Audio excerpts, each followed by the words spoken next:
Salam. Saudara-saudari yang kekasih dalam nama Tuhan Yesus, marilah kita satukan hati dan jiwa kita untuk memasuki ibadah penyembahan kepada Tuhan. Kita saat teduh sejenak.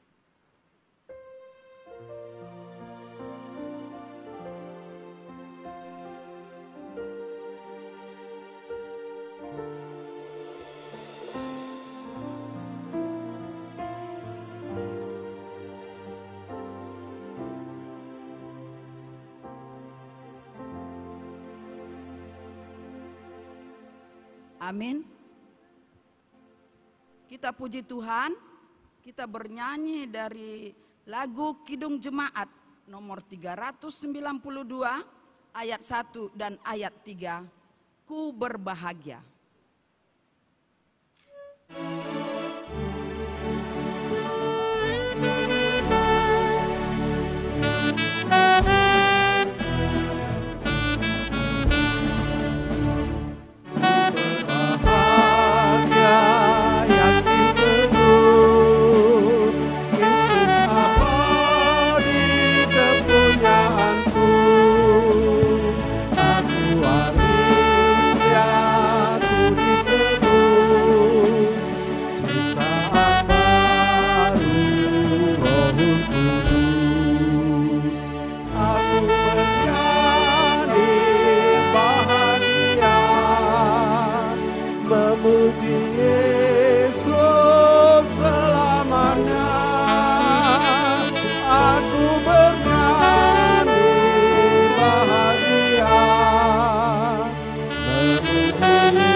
Bapa dan nama anaknya Tuhan Yesus Kristus dan nama Roh Kudus, Khalik langit dan bumi. Amin. Tetapi Allah yang telah mengasihi kita dan yang telah mengutus anaknya sebagai pendamaian dosa-dosa kita. Saudara-saudaraku yang kekasih, jikalau Allah sedemikian mengasihi kita, maka haruslah kita juga saling mengasihi. Kita berdoa. Haleluya.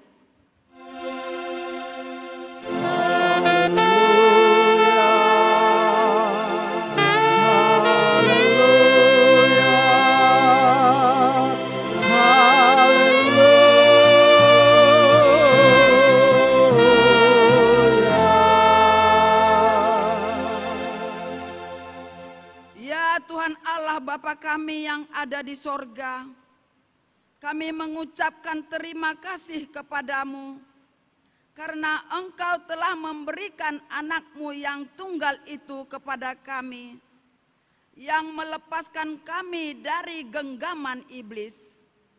Kami mohon kepadamu, bimbinglah kami dalam firman-Mu, agar kami dikuatkan pada waktu menghadapi bahaya dan penderitaan.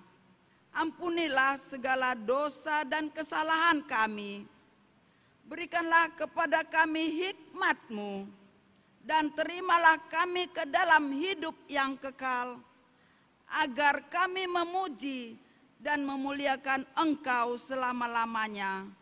Di dalam nama Tuhan Yesus Kristus, Tuhan kami. Amin. Jemaat dipersilakan duduk. Kita bernyanyi dari Kidung Jemaat nomor 24B, ayat 1 dan ayat 3.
Kita mendengar firman Tuhan sebagai pendahuluan khotbah pada minggu ke-13 setelah Trinitatis dengan tema Allah menghendaki pertobatan kita. Pada hari ini yang tertulis di dalam Mazmur pasal yang ke-51 ayat 1 sampai dengan ayat 10. Kita baca secara responsoria. Pengakuan dosa untuk pemimpin biduan, Mazmur dari Daud.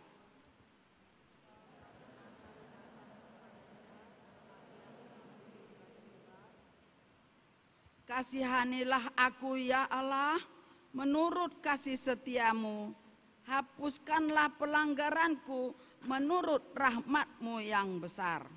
Bersihkanlah aku seluruhnya dari kesalahanku, dan tahirkanlah aku dari dosaku. Sebab aku sendiri sadar akan pelanggaranku, aku senantiasa bergumul dengan dosaku. Terhadap engkau sajalah aku telah berdosa dan lakukan apa yang kau anggap jahat, supaya ternyata engkau adil dalam putusanmu, bersih dalam penghukumanmu. Sesungguhnya dalam kesalahan aku diperanakkan, dalam dosa aku dikandung ibuku. Sesungguhnya kau berkenan akan kebenaran dalam batin, dan dengan diam-diam engkau memberitahukan hikmat kepadaku. Bersihkanlah aku daripada dosa dengan hisop, maka aku menjadi tahir. Basuhlah aku, maka aku menjadi lebih putih dari salju. Ayat 10 kita baca bersama. Biarlah aku mendengar kegirangan dan sukacita. Biarlah tulang yang kau remukkan sorak-sorak kembali. Demikianlah firman Tuhan. Berbahagialah setiap orang yang mendengar firman Allah, yang menghayati serta melakukannya. Amin. Kita puji Tuhan, kita bernyanyi.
sombongku masih menggoda.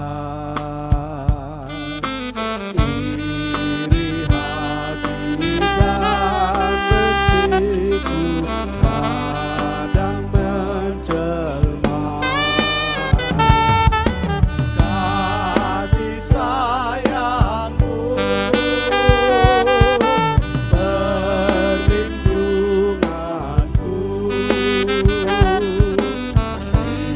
bawah naungan sayangmu, damai hatiku. Kasih sayangmu pengharapanku, ucapan kasih setiamu selalu ku rindu. Saudara yang dikasihi Tuhan Yesus Kristus, dalam perjalanan hidup kita sepanjang minggu yang lalu, tentu kita tidak luput dari berbagai kesalahan dan dosa yang kita sengaja maupun tidak sengaja terhadap saudara-saudara kita maupun di tengah-tengah keluarga yang telah menyinggung perasaan dan melukai hati mereka, terlebih kepada Tuhan. Karena itu dengan segala kerendahan hati, marilah kita mengaku dan menyesali segala dosa dan kesalahan kita di hadapan Tuhan. Marilah kita memasuki saat teduh untuk berdoa di dalam hati kita masing-masing.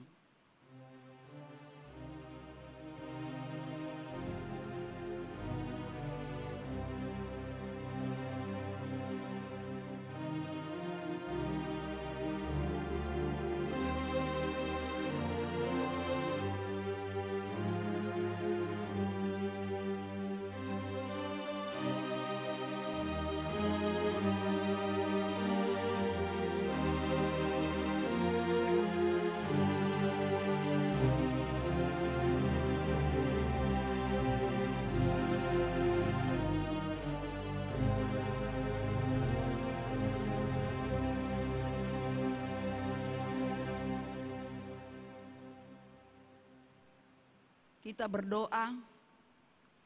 Bapa kami yang di sorga yang maha kuasa, kami datang menyembah di hadapan-Mu, menyeru memanggil nama-Mu karena kami susah dan gelisah oleh karena dosa kami. dengarlah suara kami dan kasihanilah kami, ya Yesus Kristus anak Allah. Engkau telah datang ke dunia ini menjadi manusia, mati dan bangkit kembali serta naik ke surga untuk membela dan menyelamatkan kami. Kasihanilah kami dan kuatkanlah iman kami untuk bersyukur kepadamu. Ya Roh Kudus, penghibur orang yang ditimpa duka dan lara. Kasihanilah kami, sembuhkanlah segala penyakit dan penderitaan kami oleh karena dosa. Tinggallah beserta dengan kami, agar kami senantiasa merasa bahagia melakukan kehendak-Mu. Dengarlah doa kami ini ya Bapa, Anak, dan Roh Kudus. Amin. Janji Tuhan tentang pengampunan dosa. Demikianlah firman Tuhan. Marilah, baiklah kita berperkara, walaupun dosamu merah seperti kermisi, akan menjadi putih seperti salju. Walaupun berwarna merah seperti kain kesumba, akan menjadi putih seperti bulu domba. Segala kemuliaan bagi Allah di tempat yang maha tinggi. Amin. Kita puji Tuhan, kita bernyanyi.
Tambahan berita kepada tim teknis perbaikan atap gereja, kami persilahkan berikan waktu ke depan untuk memberikan informasi.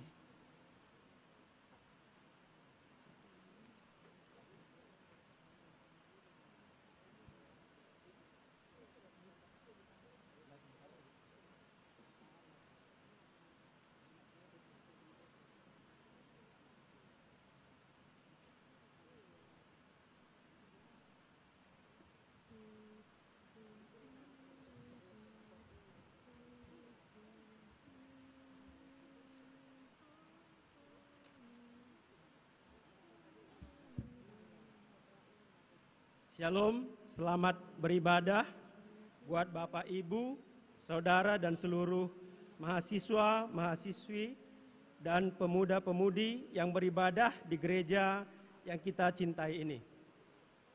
Sangat senang dapat beribadah bersama. Kami dari tim pembangunan dan renovasi gereja GKPI Pamen, gereja kita ini, yang ditunjuk oleh gereja melalui rapat majelis gereja. Jadi ada tim 5 orang, yaitu Amang yang di samping saya, Amang Situmorang, kemudian Amang Situa Tarigan, Amang Situa Pandiangan, Amang Situa Hutagalung, dan saya sendiri Jubel Sitorus. Ditunjuk untuk melakukan observasi, evaluasi, renovasi, dan pembangunan fisik gereja agar tetap terjaga dengan baik dan nyaman untuk digunakan di dalam beribadah.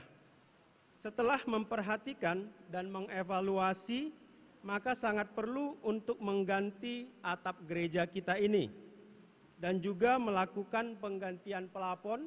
Kalau Bapak Ibu, Amang, Inang, dan mahasiswa, mahasiswi, dan kaum muda melihat di dalam gereja ini, pelapon gereja kita sudah sangat perlu untuk diganti. Kita juga akan melakukan penggantian pelapon termasuk penggantian instalasi listrik setelah hampir 30 tahun pembangunan gereja ini. Rencana renovasi dan pembangunan tersebut akan dilakukan secara bertahap agar gereja kita tetap dapat dipergunakan dan tidak mengganggu ibadah kebaktian seperti biasanya. Tahap pertama yang akan kita lakukan adalah penggantian atap. Dalam hal rencana penggantian atap tersebut, maka tim pembangunan dalam mengedepankan transparansi dan profesionalisme sebagai anak-anak Tuhan akan melaksanakan lelang terhadap pekerjaan tersebut bagi Bapak dan Ibu, saudara dan mahasiswa-mahasiswi atau pihak manapun dapat mengikuti pekerjaan lelang tersebut. Bagi Bapak Ibu, saudara seluruhnya yang ingin mengikutinya dapat mengambil dokumen lelang yang telah kami siapkan, tim telah persiapkan sebagai berikut. Waktu pengambilan dokumen mulai dari Selasa 13 September sampai dengan Jumat 16 September 2022. Jam 9 sampai dengan jam 16 sore, tempat kantor administrasi gereja, Komplek Gereja GKPI Pamen Medan. Personal yang bisa dihubungi untuk mengambil dokumen itu adalah Saudara Yohana. Informasi lengkap lainnya tentang tender yang sedang dijalankan ada pada dokumen lelang. Demikian, Amang Inang, Bapak Ibu, saudara-saudari seluruhnya, pengumuman ini kami sampaikan dengan harapan kita dapat melayani dan berpartisipasi sepenuhnya dengan talenta, kapasitas, dan bidang kita masing-masing yang telah Tuhan berikan kepada kita. Juga kita dapat melayani dengan apa yang Tuhan berikan kepada kita melalui doa, daya, dan dana. Nanti yang akan berikutnya, dalam minggu-minggu berikutnya akan diaturkan oleh BPHJ.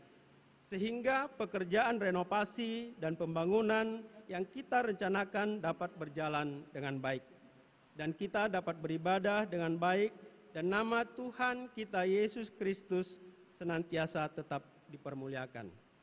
Biasanya di dalam pengumuman kami tetap ada berlima, tetapi karena ada ibadah 4 kali di gereja kita, jadi kami berbagi tugas, saya dengan Amang Situmorang untuk gereja pagi. Shalom, Tuhan Yesus memberkati panitia tim renovasi dan pembangunan gereja GKPI Pamen Medan. Tuhan Yesus memberkati.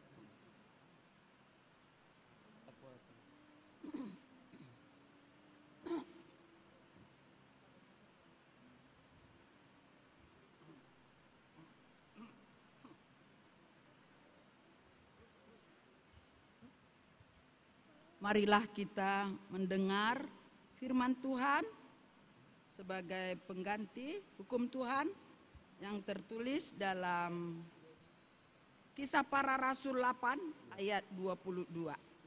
Demikian firman Tuhan. Jadi bertobatlah dari kejahatanmu ini dan berdoalah kepada Tuhan supaya Ia mengampuni niat hatimu ini. Demikian firman Tuhan. Marilah kita sama-sama memohon kekuatan daripada Tuhan. Ya Allah Bapa kami, berilah kami kekuatan untuk melakukan yang sesuai dengan firman-Mu. Amin. Kita bernyanyi.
Marilah kita bersaksi mengikrarkan pengakuan iman kita bersama jemaat pada segala abad di seluruh dunia ini. Kita ucapkan bersama-sama. Aku percaya kepada Allah Bapa yang Maha Kuasa, Khalik langit dan bumi. Aku percaya kepada Yesus Kristus, Anaknya yang tunggal Tuhan kita, yang dikandung daripada Roh Kudus, lahir dari anak darah Maria, yang menderita di bawah pemerintahan Pontius Pilatus, disalibkan, mati dan dikuburkan, turun ke dalam kerajaan maut. Pada hari yang ketiga, bangkit pula dari antara orang mati, naik ke surga, duduk di sebelah kanan Allah Bapa yang Maha Kuasa, dan akan datang dari sana untuk menghakimi orang yang hidup dan yang mati. Aku percaya kepada Roh Kudus, gereja yang kudus dan am, persekutuan orang kudus, pengampunan dosa, kebangkitan daging, dan hidup yang kekal. Amin. Untuk menyambut sabda Tuhan, kita bernyanyi.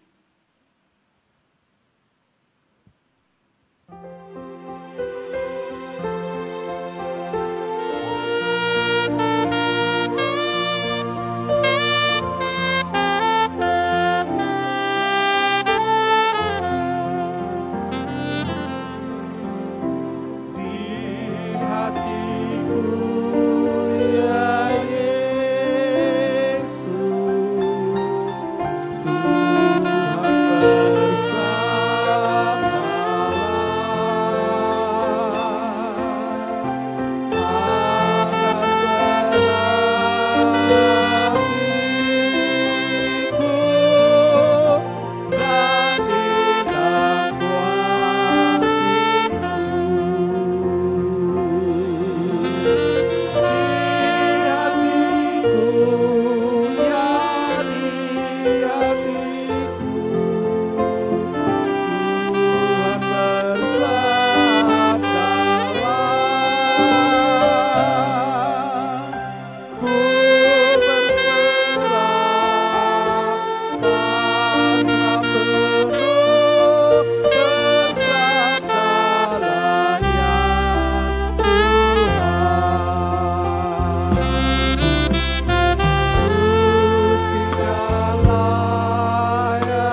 Damai sejahtera yang dari Allah Bapa yang melampaui segala akal, itulah kiranya menyertai hati dan pikiran saudara-saudari dalam nama Yesus Kristus Tuhan kita.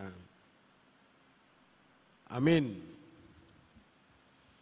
Bapak, Ibu, dan saudara-saudara yang dikasihi oleh Tuhan, firman Tuhan untuk melengkapi sukacita kita sekaligus menjadi renungan pada ibadah kita adalah yang terambil dari Matius 18 ayat 12 sampai 14. Perumpamaan tentang domba yang hilang. Bagaimana pendapatmu jika seorang mempunyai 100 ekor domba dan seekor di antaranya sesat? Tidakkah ia akan meninggalkan yang 99 ekor di pegunungan dan pergi mencari yang sesat itu? Dan aku berkata kepadamu, sesungguhnya jika ia berhasil menemukannya, lebih besar kegembiraannya atas yang seekor itu daripada atas yang ke-99 ekor yang tidak sesat.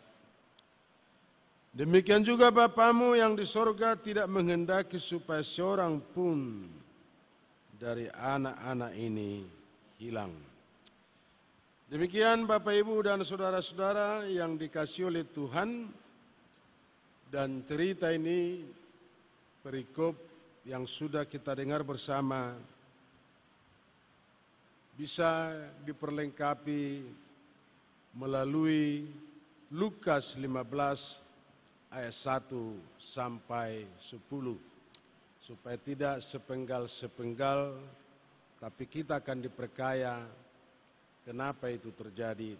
Dan ini merupakan jawaban Tuhan atas tuduhan-tuduhan orang Farisi dan ahli Taurat. Karena pada itu sudah ada penekanan tentang hukum kesalehan, hukum kesucian yang dilakukan oleh Farisi dan ahli Taurat. Tapi cerita itu tadi ada pemungut cukai dan orang-orang berdosa menjumpai Tuhan. Dan biasanya karena garis-garis tertentu yang sudah ditekankan dalam kehidupan orang Yahudi, dan anggapan mereka, pemikiran mereka tentang Tuhan adalah orang kudus dan anak Allah sendiri. Maka tidak semestinya bergaul, bersahabat, berteman dengan orang-orang berdosa dan pemungut cukai. Lalu kalangan Farisi Sadusi menuduh Tuhan, dan biasanya orang ini selalu mencari-cari celah kesalahan daripada Tuhan. Kita lihat pada waktu-waktu tertentu di mana Tuhan, murid-muridnya bersama-sama berjalan-jalan sekaligus memberitakan firman Tuhan. Tapi pada waktu itu murid-murid Tuhan memetik gandum pada hari Sabat. Karena Sabat adalah jantung kehidupan umat Israel yang tidak boleh dipermain-mainkan. Dan saking ketatnya itu hari Sabat, ada batasan-batasan tertentu, tidak boleh berjalan lebih daripada 1 kilometer. Dan jikalau makan pun pada hari Sabat, itu sudah dimasak jauh-jauh hari sebelumnya. Sedemikian peraturan yang berlaku menurut kalangan Farisi Sadusi dan ahli Taurat. Bahkan jikalau ketemu dengan ibunya sendiri pun pada hari Sabat, tidak boleh saling bercakapan dan tidak boleh saling ngomong. Sehingga perlakuan ini, hukum yang sudah diterapkan oleh kalangan Farisi Sadusi dan ahli Taurat, seolah-olah bahwa binatang lebih berharga daripada manusia. Makanya Tuhan berkata pada waktu itu, jikalau lembumu sapimu masuk jurang pada hari Sabat, apakah kamu tidak menolongnya? Tetapi manusia tidak boleh ditolong. Sehingga itulah perbedaan antara Sadusi ahli Taurat dengan Tuhan. Tuhan memanusiakan manusia menjadi manusia, sehingga menjadi manusia sesama dan sesama manusia menjadi sesama. Saudara-saudara yang dikasihi oleh Tuhan, pemungut cukai, orang-orang berdosa adalah orang yang terpinggirkan bagi menurut orang Yahudi. Karena pemungut cukai sengaja mengkhianati perjuangan bangsa Yahudi pada waktu itu. Dan kalaupun ada pemungut cukai adalah settingan oleh Kaisar Roma, maka semua pemberlakuan tentang pajak dan cukai dan ada pajak-pajak berganda, sehingga kebebasan soal mengolah harta benda menurut orang Yahudi tidak diperkenankan lagi, karena semua itu harus diberi kepada Kaisar Roma. Dan kita tahu peristiwa itu Bapak Ibu dan saudara-saudara, pada satu ketika orang Farisi datang mencobai Tuhan. Lalu berkata kepada Tuhan dan bertanya, apakah bisa memberikan pajak atau uang kepada Kaisar? Lalu Tuhan mengatakan pada waktu itu, mintalah uangmu. Lalu Tuhan berkata, ini gambar siapa? Ini gambar Kaisar. Lalu Tuhan menjawab, yang dari Kaisar kembalikan kepada Kaisar, yang dari Tuhan kembalikan kepada Tuhan. Tapi maksudnya Bapak Ibu dan saudara-saudara tidak seperti itu. Tapi ada pesan-pesan yang tersembunyi yang mau diberikan Tuhan kepada halayak ramai. Karena biasanya Kaisar, Raja, Sultan, bentuk apapun pemerintahan pasti mensejahterakan rakyatnya.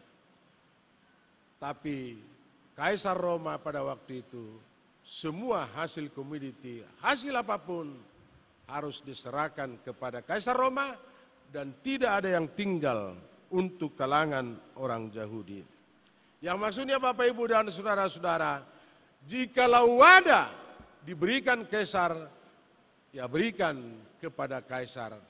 Tapi kalau tidak ada yang diberikan Kaisar, apa yang harus kamu beri kepada Kaisar? Itu pemandangan, pemahaman pada satu sisi. Tapi sekaligus Tuhan berpesan, kalau kamu taat terhadap Kaisar, berarti kamu jauh lebih taat kepada Allah sendiri. Supaya kita tidak memandang itu hanya sekilas perkataan Tuhan tentang pemberian terhadap Kaisar, tapi pesan-pesan tersembunyi. Tidak perlu diberikan kepada Kaisar, karena Kaisar pun tidak memberi apa-apa. Bapak Ibu dan saudara-saudara, itulah selalu pertentangan di antara kalangan-kalangan tertentu, kalangan-kalangan elite di kalangan orang Yahudi yang selalu bertentangan dengan Tuhan. Padahal Tuhan bergaul dengan siapa-siapapun, tidak melihat orangnya siapapun. Tuhan selalu bersahabat. Lalu itulah kecaman orang Farisi berkata kepada Tuhan bahwa Tuhan bersahabat dengan orang-orang berdosa dan pemungut cukai. Dan pemungut cukai tadi Bapak Ibu dan saudara-saudara memperkosa hak ajasi, soal pemberlakuan harta benda, dan sekaligus ini adalah merupakan pengkhianatan bagi kaum Yahudi. Untuk apa bersahabat, untuk apa berteman, dan untuk apa pengampunan itu diberikan kepada pemungut cukai dan orang-orang berdosa.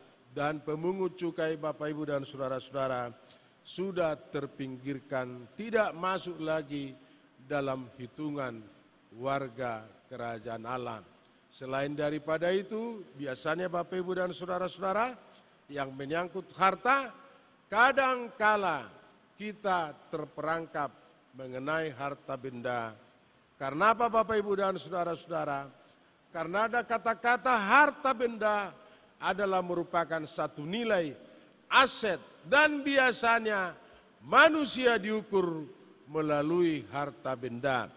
Kita menjadi apa-apa kalau sudah memiliki apa-apa. Tapi kita tidak menjadi apa-apa kalau tidak memiliki apa-apa. Dan biasanya, apalagi teologi yang kita bangun sekarang adalah teologi sukses. Dan biasanya kita selalu merujuk-rujuk tentang materi adalah merupakan berkat.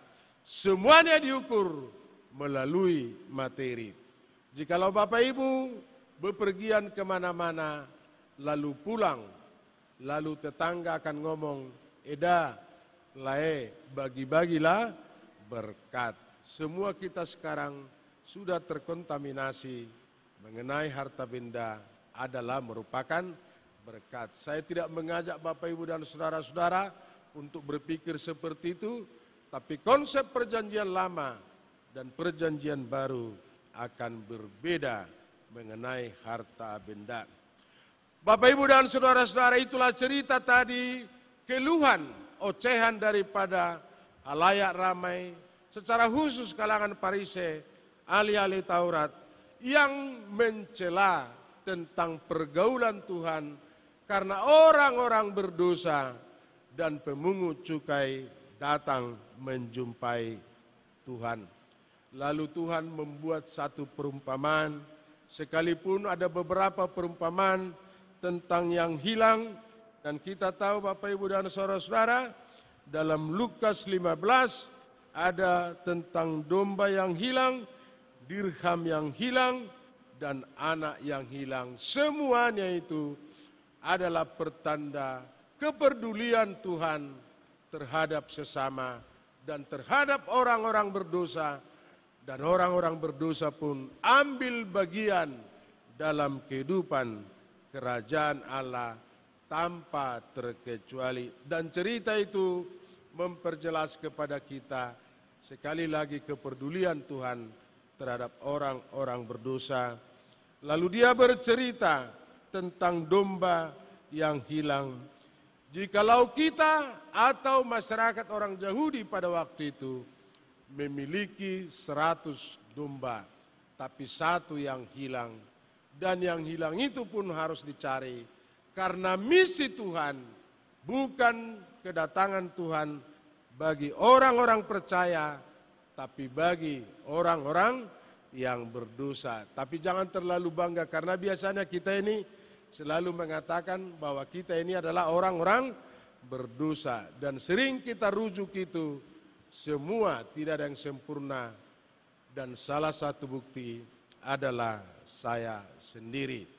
Lalu Ibrani 10 ayat 26 itu diperjelas kepada kita supaya jangan terlalu bangga kata-kata yang selalu mengatakan kita ini adalah orang yang berdosa. Dan itulah kelemahan salah satu bentuk liturgi daripada gereja-gereja tertentu dalam soal pengakuan dosa. Marilah kita mengaku dosa-dosa kita yang kita lakukan satu minggu ini. Dari hari Senin sampai hari Sabtu. Lalu minggunya datang lagi gereja untuk memohon pengampunan dosa. Lalu selesai minggu, Seninnya lagi datang lagi melakukan dosa sampai hari Sabtu, dan minggunya datang lagi meminta pengampunan dosa, seolah-olah bolak-balik. Cerita tadi Bapak Ibu dan saudara-saudara memperbandingkan tentang domba yang hilang. Sedemikian pentingnya tentang pencarian itu. Karena misi Tuhan, dia datang bukan bagi orang yang percaya, tapi bagi orang yang berdosa. Saya ada cerita seperti ini Bapak Ibu dan saudara-saudara. Ini cerita dari India, harimau yang tersesat. Kita tidak tahu persis cerita ini, tentang harimau, anak harimau yang sesat, lalu ditinggalkan atau memang tertinggal, lalu harimau, anak harimau tadi bergabung dengan kambing-kambing yang ada di daerah India dalam satu desa. Akhirnya perubahan yang dialami oleh anak harimau tadi, karena dia sudah tercabut dari akarnya, dia bukan lagi mengaum, karena dia memasuki budaya yang baru, dan dia menjadi lembek dan bukan garang. Karena biasanya tiap pagi, tiap siang sore saat apapun, selalu makan daun-daun yang lunak dan rerumputan. Yang biasanya harimau mengaum, tapi ini sudah mengembik, Bapak Ibu dan saudara-saudara. Tapi saking perlunya harimau, induk harimau selalu mencari-cari di mana anaknya yang hilang. Dan anak harimau tadi memasuki satu komunitas yang baru, budaya yang baru, karena dia sudah dikambingkan, bukan lagi menjadi harimau. Tapi pada satu ketika induk harimau ketemu dengan anaknya tadi yang sudah bergaul dengan anak kambing. Lalu semua kambing terbirit-birit dan tinggallah anak harimau tadi. Bapak, Ibu dan saudara-saudara. Lalu dengan berbagai usaha, induk harimau berkata kepada anak harimau bahwa kamu bukan kambing. Dan dibawanya dia ke sungai, lihatlah siapa dirimu yang sebenarnya. Lalu anak harimau tadi pun tidak mengerti, Bapak, Ibu dan saudara-saudara, siapakah dirinya yang sebenarnya, dan dia dalam kebingungan. Lalu induk harimau tadi menangkap satu rusa dan diberikan kepada anak harimau tadi yang sudah tersesat dan tidak mengenal lagi siapa identitasnya. Karena selama ini dia makan daun-daunan dan rerumputan, giginya tidak tahan. Tapi dengan berbagai usaha, akhirnya anak harimau tadi pun bisa memakan dengan lahapnya, dan disitulah dia mengenal siapakah dirinya yang sebenarnya. Saya mau mengatakan kepada kita semua, Bapak, Ibu dan saudara-saudara, jikalau kita ini pun dalam bahagian, bukan orang yang tersesat, tapi berapa orangkah warga jemaat, warga Kristen yang bisa kita tarik menjadi percaya kepada Tuhan. Saya pernah berkhotbah seperti ini. Simon Petrus sekali berkhotbah 3.000 orang yang percaya kepada Tuhan. Lalu saya hitung-hitung, Bapak, Ibu dan saudara-saudara, dari sejak penabalan sampai sekarang, dan bukan hanya saya, tapi mungkin banyak pendeta sudah ribuan kali berkhotbah, tapi tak satu orang pun yang bisa bertobat. Saya kurang tahu di mana masalahnya. Karena apa, Bapak, Ibu dan saudara-saudara? Karena misi yang paling tegas, dan Tuhan selalu berkata, dan tema ini juga berkata kepada kita, di mana Allah menghendaki pertobatan bagi kita. Dan kita tahu bagaimana arti bertobat. Dan kita tahu bagaimana susahnya bertobat. Saya kurang tahu dan saya tidak mau mengatakan itu. Berapa banyakkah komunitas orang Kristen sekarang yang sudah tersesat dan tidak mau lagi bertobat. Dan saya mau mengatakan kepada kita semua, Bapak, Ibu dan saudara-saudara, tugas kita supaya orang di sekitar kita, tetangga kita, minimal keluarga kita bisa percaya kepada Tuhan. Saya tertarik dengan berita jemaat, walaupun itu ya sebatas himbauan tentang renovasi gereja ini. Artinya gereja ini perlu diperbarui, dan itulah gereja yang selalu gereja yang direformasi. Pembaharuan tetap akan diperbarui sekalipun itu sudah baru. Dan itu pencanangan daripada majelis jemaat. Karena kita bergereja pun kalau sudah datang hujan, ya banyak yang sudah bocor. Dan itulah bedanya gereja Protestan dengan gereja-gereja yang karismatik. Di satu sisi Bapak Ibu dan saudara-saudara, kalau gereja kita gereja Protestan, rapat dulu baru ada keputusan. Tapi kalau gereja karismatik tidak perlu rapat, hanya berdoa. Tuhan, tidak ada lampu kami Tuhan. Lampu kami sudah mati Tuhan. Sorenya terus ada lampu. Tapi kalau gereja kita rapat dulu baru ada keputusan. Dan gereja-gereja yang lain Bapak Ibu dan saudara-saudara, salah satu faktor mungkin di antara fasilitas yang bergereja yang mungkin kita harus upgrade supaya kita seimbang dengan gereja-gereja yang lain. Ada anekdot seperti ini, kalau di gereja-gereja yang lain karismatik semuanya sudah pakai AC. Lalu begitu masuk ke gereja, ini 25% AC-nya. Mulai bernyanyi 50%, khotbah 75%, dan sewaktu memberikan persembahan 100%.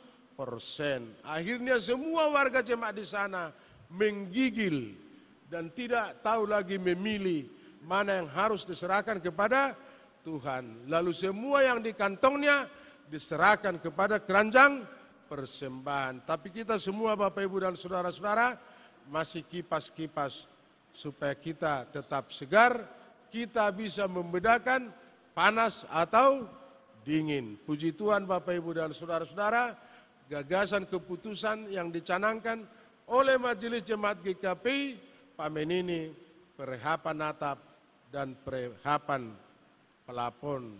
Dan ada ya semacam suara-suara dan mungkin ini perlu diputuskan, katanya pelapon ini seperti yang di Roma ya Bang?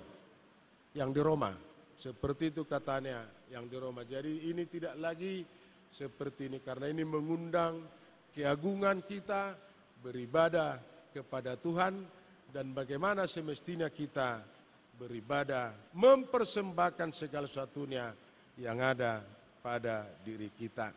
Dan kembali kepada konteks ini, Allah menghendaki pertobatan kepada setiap orang yang semestinya harus bertobat. Tapi sebelum kita menimpulkan khotbah ini, yang kita ambil kesimpulan daripada khotbah ini, yang pertama-tama misi Tuhan mestinya kita sadari adalah untuk menyelamatkan. Dan yang kedua, misi Tuhan tidak membeda-bedakan siapapun orangnya. Saya selalu mengatakan itu dalam komunitas bergereja, gubernur dengan tukang bubur bisa menyatu, pejabat dengan tukang babat bisa bersatu, bupati dengan tukang pedati bisa menyatu. Karena apa? Karena dipersatukan oleh darah Kristus Yesus. Yang berikut, orang banyak, Farisi dan ahli-ahli Taurat selalu bersungut-sungut. Silakan Bapak Ibu cari dalam konteks Alkitab dari perjanjian lama sampai Wahyu, tak satu pun yang direspon Tuhan mengenai sungut-sungut. Malah Tuhan murka karena bersungut-sungut.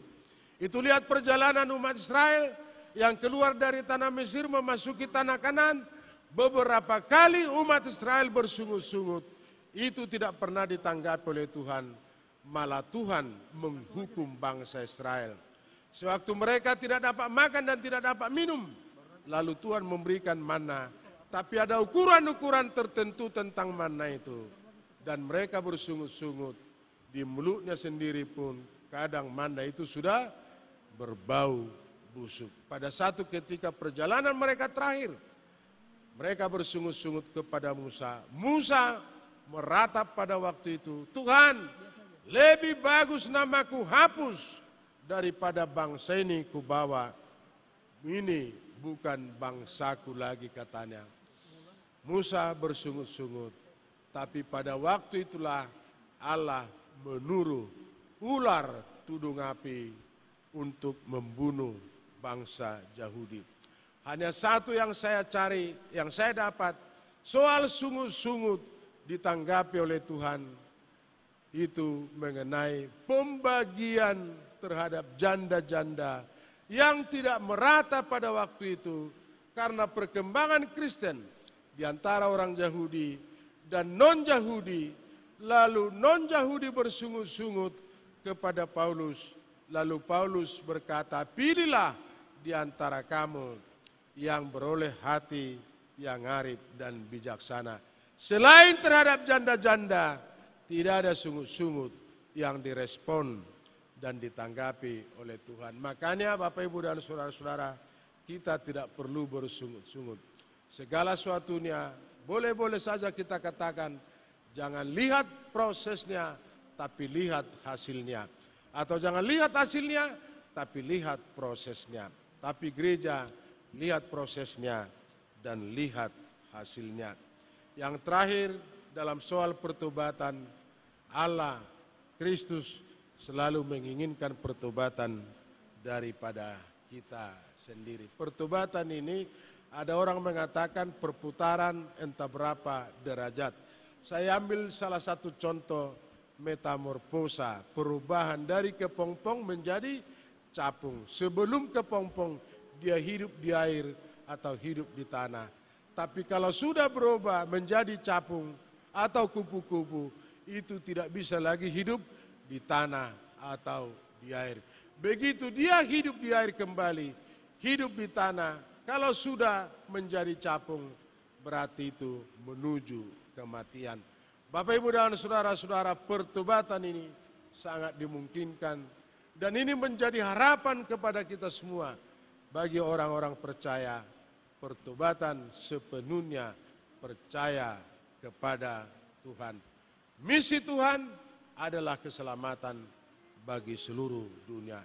Sehingga saking pentingnya mencari domba-domba yang hilang. Misi Tuhan kita tahu dalam Filipi 2 ayat 5-8. Seolah-olah Tuhan bertualang dari satu desa ke desa yang lain, dari satu lembah menaiki gunung yang lain dan berakhir di Bukit Golgota, dan disitulah penyalipan Tuhan.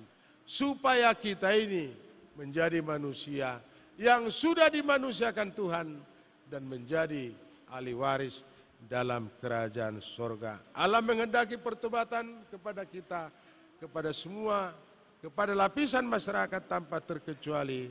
Dan pertobatan itu kita respon. Dan pertanda pertobatan, sekali lagi sepenuhnya kita percaya pada kekuasaan Tuhan, misi Tuhan yang menyelamatkan kita. Kita berdoa. Bapa di sorga, terima kasih Tuhan buat kasih karunia Tuhan. Kami bersyukur Tuhan buat penyertaan Tuhan. Ajarkan kami Tuhan supaya kami tidak bersungut-sungut. Dan berikan kepada kami kearifan surgawi. Supaya kami tetap percaya Tuhan adalah juru selamat kami. Yang menyelamatkan kami. Yang mencari kami. Supaya kami tidak hilang dan tidak tersesat. Terima kasih buat penyelamatan yang diberikan Tuhan kepada kami. Sehingga kami menjadi ahli waris dalam kerajaan surga. Dan kami percaya bahwa Tuhan telah menyelamatkan kami. Sehingga segala sesuatunya yang Tuhan kehendaki kepada kami bisa melakukan itu. Seturut dengan kehendak Tuhan. Dan kami bisa bekerja, percaya sebagaimana Tuhan yang Tuhan kehendaki. Terima kasih Tuhan buat firman yang sudah kami dengar. Dan kami percaya Tuhan sampai di sini Tuhan telah menolong kami. Dan ke depan Tuhan akan selalu menyertai kami. Menyertai setiap perbuatan kami. Demikian juga pencanangan gerejamu untuk mengganti atap dan pelapon. Biarlah itu Tuhan ibadah kami. Dan kami percaya Tuhan akan memperlengkapi, mencukupkan itu. Karena yang kami kerjakan adalah pekerjaan Tuhan. Terima kasih Bapa di sorga Ibadah ini sebentar lagi akan selesai, tapi kasih karunia Tuhan tidak akan pernah selesai. Kami berdoa dan mengucap syukur dalam Yesus Kristus Tuhan, Juru Selamat kami yang hidup. Amin. Kita kembali lagi memuji Tuhan, kita bernyanyi dari Kidung Jemaat Ampara 7 ayat 1 dan 2.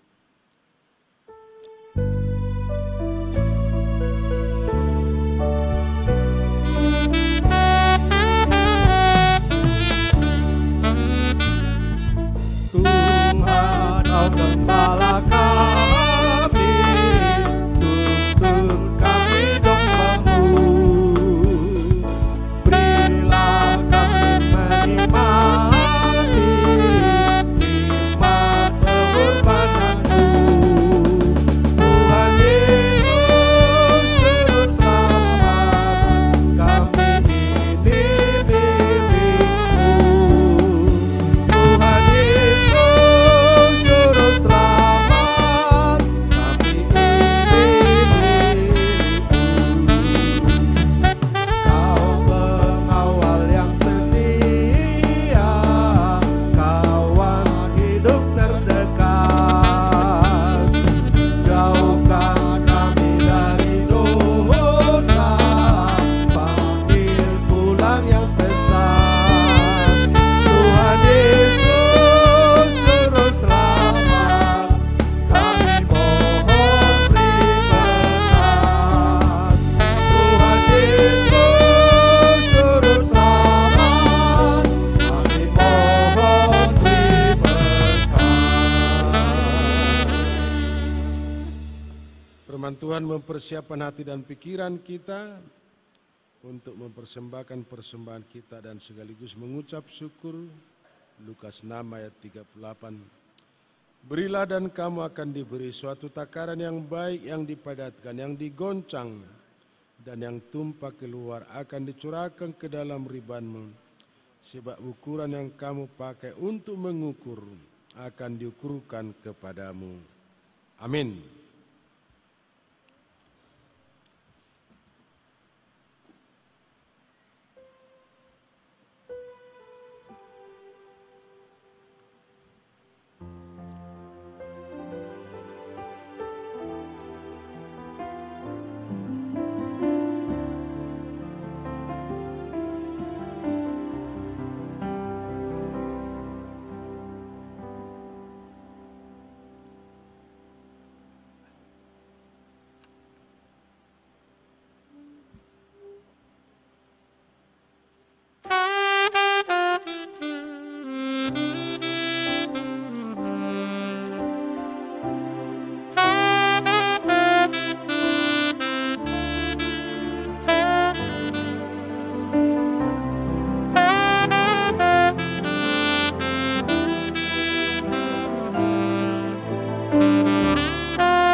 Kita berdoa.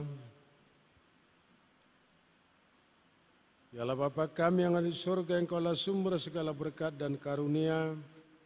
Di sini kami memberikan persembahan syukur kami kepadamu. Terimalah persembahan umamu dan berkatilah menjadi alat kesaksian, persekutuan dan pelayanan jemaatmu ini.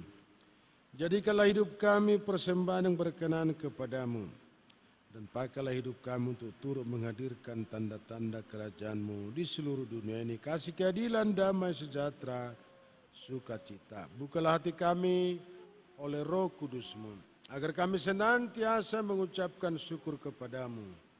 Dalam nama Yesus Kristus Tuhan kami. Amin. Aku suka membagi pada orang satunya, agar Tuhan dipuji tiap orang di dunia. Ku kepada Tuhan memberi persembahan, agar kita tahu apa yang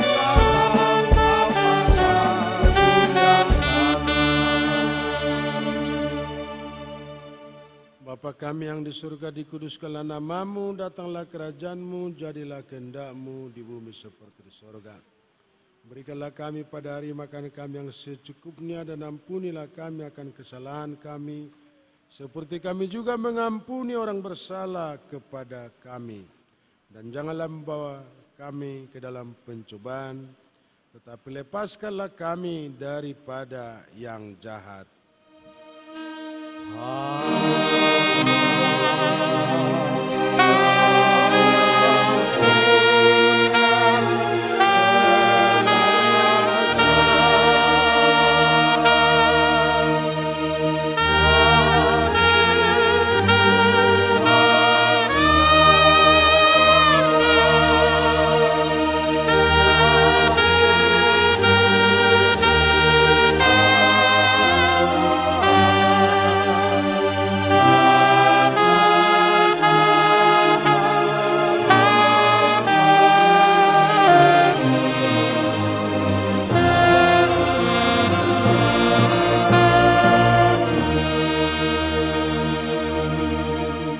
Terimalah berkat dari Tuhan dan pulanglah dengan damai. Tuhan memberkati dan melindungi saudara. Tuhan menyinari saudara dengan wajah-Nya dan memberi saudara kasih karunia. Tuhan menghadapkan wajah-Nya kepadamu dan memberi engkau damai sejahtera.